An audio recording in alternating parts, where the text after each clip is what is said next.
नमस्कार। देश और दुनिया की तमाम फटाफट खबरों में आपका स्वागत है। खबरों के लिए आपसे निवेदन की यदि आपने हमारे चैनल को सब्सक्राइब नहीं किया तो कृपया करके देश और दुनिया की तमाम फटाफट खबरों के लिए अपने चैनल को सब्सक्राइब कर लें, क्योंकि आप सब्सक्राइब करते हैं तो हमें हिम्मत होती है सही और सच्ची खबरें आप तक पहुंचाने की। वरना मीडिया में किस तरह की खबरें आपको दिखाई जा रही है यह आप भली भांति जानते हैं। बंगाल में कुछ भी हो जाए तो पूरा मीडिया किस तरह से आपको खबरें पेश करता है यह आप भली भांति जानते हैं। और इसी प्रकार की यानी पश्चिमी बंगाल की तरह ही कोई दूसरी घटना दूसरे कहीं हो जाए तो मीडिया उसके बारे में चुप भी रहता है या उसके बारे में कुछ भी नहीं बोलता है। जी हाँ, मुर्शिदाबाद में हुआ हादसा कोई भी उसको सही साबित नहीं करेगा, जबकि एक युवती के साथ 23 लड़कों के द्वारा बलात्कार, दोनों घटनाएं आपस में कितनी बड़ी दिखाती है कि कितना बड़ा हादसा है। लेकिन आपको किसकी खबरें ज़्यादा दिखा रही है या किसको खबरें आपको ज़्यादा कवरेज मिल रही है, यही अंतर या यही ट्रिक आपको समझनी है। तो क्या है आज की बड़ी खबर। कांग्रेस के वरिष्ठ नेता राहुल गांधी ने सोशल मीडिया प्लेटफॉर्म एक्स पर पॉडकास्ट का एक वीडियो शेयर किया। पॉडकास्ट के दौरान उन्होंने कहा कि राजनीति उनके लिए सत्ता या छवि बनाने का माध्यम नहीं है, बल्कि सच की तलाश है। उन्होंने अपने परिवार की विरासत और विचारधारा को भी विस्तार से समझाया। राहुल गांधी ने कहा कि भारत के पहले प्रधानमंत्री जवाहरलाल नेहरू ने मुझे राजनीति नहीं बल्कि डर का सामना करना और सच के साथ खड़े होना सिखाया। नेहरू ने हमें सिखाया कि कैसे अत्याचार का विरोध करना चाहिए और सच के साथ खड़ा रहना चाहिए। कांग्रेस नेता ने कहा कि सच की खोज ही सबसे बड़ी विरासत है। उन्होंने कहा कि ये सोच उनके पूरे परिवार में रही है। मोतीलाल नेहरू, जवाहरलाल नेहरू, इंदिरा गांधी और राजीव गांधी सभी ने राजनीति को एक सत्य की खोज के रूप में देखा, न केवल पद या लोकप्रियता पाने के रूप में। जी हां, बॉम्बे से एक बड़ी खबर। मुंबई के विल्लेपार्ले ईस्ट के कांबलवाड़ी में 30 साल पुराना पार्श्वनाथ दिगंबर जैन मंदिर को बीएमसी की टीम ने 16 अप्रैल को तोड़ दिया। इस कार्रवाई से पहले नगर निगम ने मंदिर को नोटिस भेजा था, जिसके खिलाफ जैन समाज ने एक याचिका भी दायर की थी। इस पर 17 अप्रैल को सुनवाई होनी थी। मुंबई की टीम की कार्रवाई सुनवाई से पहले ही की गई। इसके कारण जैन समुदाय के लोग आक्रामक हो गए। उन्होंने शनिवार को अहिंसक तरीके से अपना गुस्सा जाहिर किया। हजारों की तादाद में महिलाएं, पुरुष सड़कों पर नारे लगाते हुए नजर आए। सभी ने काली पट्टी बांधकर बीएमसी का विरोध किया। लोग नारे लगा रहे थे, हम कमजोर नहीं है, मंदिर वहीं बनाएंगे। स्थानीय लोगों का आरोप है कि रामकृष्ण रेस्टोरेंट के मालिक के कहने पर जैन मंदिर को ध्वस्त किया गया। वह परिसर में बार शुरू करना चाहता था, लेकिन मंदिर के कारण उसे लाइसेंस नहीं मिल सका, इसलिए उसने मंदिर की जमीन से जुड़े मुद्दे खोजकर इसे तुड़वाया। सपा प्रमुख अखिलेश यादव राणा सांगा को गद्दार कहने वाले रामजी लाल सुमन से मिलने आगरा पहुंचे। उन्होंने सपा सांसद का हालचाल जाना।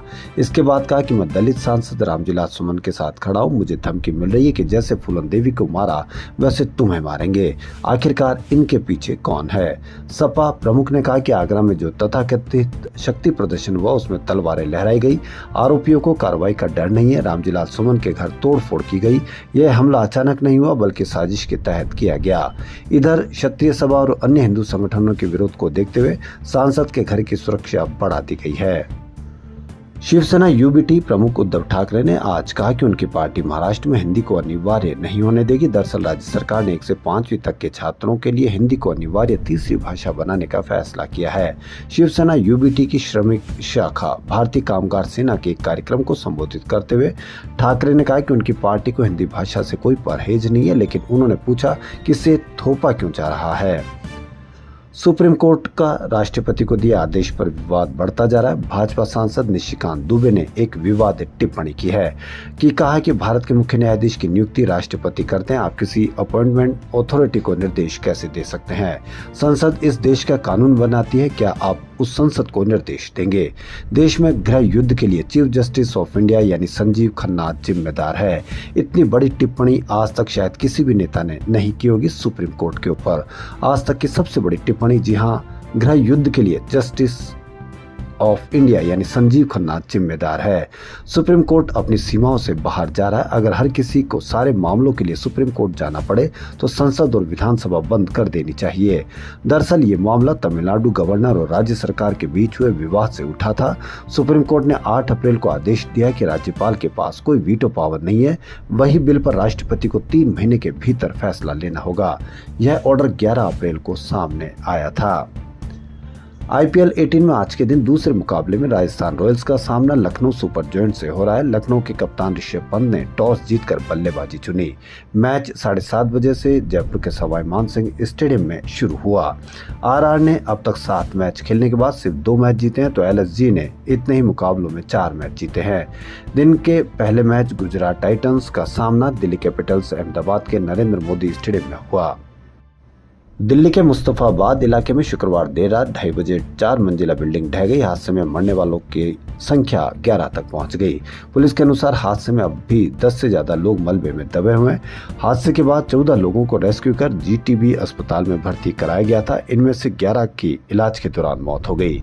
NDRF और दिल्ली पुलिस की टीमें रेस्क्यू ऑपरेशन में जुटी है। Divisional fire officer Rajendra Atwal ने बताया कि देर रात एक मकान ढहने की सूचना मिली थी। मौके पर पहुंचे तो पता चला कि पूरी बिल्डिंग ढह गई है और लोग मलबे में फंसे हुए। पुलिस के साथ मिलकर बचाव अभियान चलाया जा रहा है।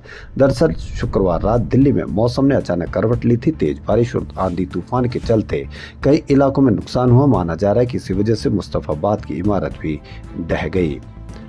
अफगानिस्तान में आज दोपहर 12:15 बजे रिक्टर पैमाने पर 5.8 तीव्रता का भूकंप आया। इसका असर जम्मू कश्मीर और दिल्ली NCR तक महसूस किया गया।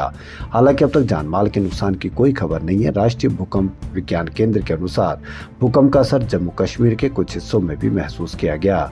श्रीनगर में एक व्यक्ति ने बताया कि मैंने भूकंप का महसूस किया। मैं दफ्तर में था, तभी मेरी कुर्सी हिली।